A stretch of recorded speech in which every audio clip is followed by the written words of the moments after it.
कांग्रेस के राज्यसभा सांसद इमरान प्रतापगढ़ी, आप तो जहां जहां जा रहे हैं मैं देख रही हूँ महफिल लूट रहे हैं, बहुत भीड़ आपकी सभाओं में आ रही है, क्या वोट में तब्दील होगी? बिल्कुल वोट में तब्दील होगी। बिहार बदलाव चाह रहा है, महागठबंधन की सरकार बनाना चाह रहा है और चूंकि एनडीए में खुद बहुत सरफुटौल है।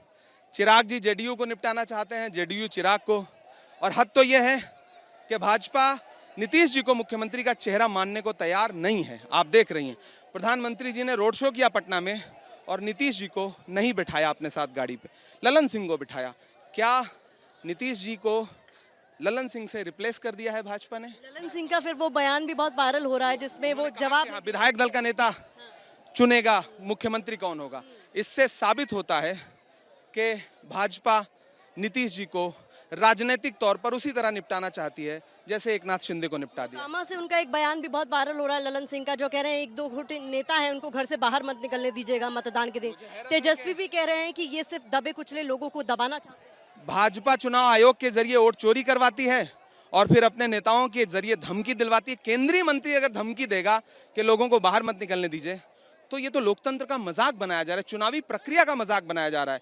मेरी चुनाव आयोग से मतलब अपील है कि आपकी साख खतरे में है, इसको बचाइए। सीमांचल में आप चूंकि बहुत दौरे कर रहे हैं, यहाँ का माहौल क्या नजर आ रहा है? क्योंकि ओवैसी ने तो यहाँ डेरा जमा लिया है और वो मुद्दा बना रहे हैं कि टोपी और दाढ़ी वाले जो हैं वो इनको चरमपंथी लगते हैं। तेजस्वी के एक बयान को कोट कर रहे हैं। कोई भी मुद्दा बनाने की कोशिश करे, लेकिन सच बात यह है कि सीमांचल महागठबंधन की सरकार बनाने के लिए वोट करेगा।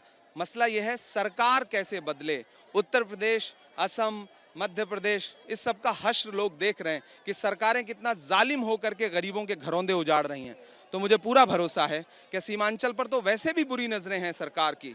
बार बार किन किन नामों से नवाजते हैं गृह मंत्री जी, प्रधानमंत्री जी सीमांचल वालों को। तो मैं तो उनसे ही कहूंगा कि सरकार कैसे बदलेगी इसके बारे में सोचिए। इस बार कौन सा प्रभावी रहेगा? क्योंकि आप लोगों ने वोट चोरी की बहुत चर्चा की, लेकिन यहाँ पर जंगलराज की जिक्र कर रहे हैं एनडीए वाले। नहीं, जंगल राज तो मतलब एनडीए जंगल राज, उल्टा चोर कोतवाल को डांटे, सड़क पे लाशें बिछ रही हैं, प्रधानमंत्री कनपट्टी पे कट्टा जैसे शब्दों का प्रयोग कर रहे हैं और उल्टा जंगल राज की बात कर रहे हैं। रोज हत्याएं हो रही हैं। अभी हम पूर्णिया में खड़े हैं, पूर्णिया में कल हत्या हुई है, तो चारों तरफ लाशें बिछ रहे हैं। असली जंगल राज तो ये है। आखिर में क्योंकि आप जिन भी सभाओं में जा रहे हैं आप एक गाना जरूर गुनगुना रहे हैं, मैं चाहूंगी जरा वो भी आप बताएं दर्शकों को और उसके जरिए निशाना किस पर साध रहे हैं, जरा खुल के बताएं। जब भी मीडिया मुझसे पूछती है कि आप नीतीश जी के बारे में क्या कहेंगे, तो मैं उनसे कहता हूँ कि भैया मैं बिहार में हूँ, भोजपुरी का एक गाना सुन रहा हूँ।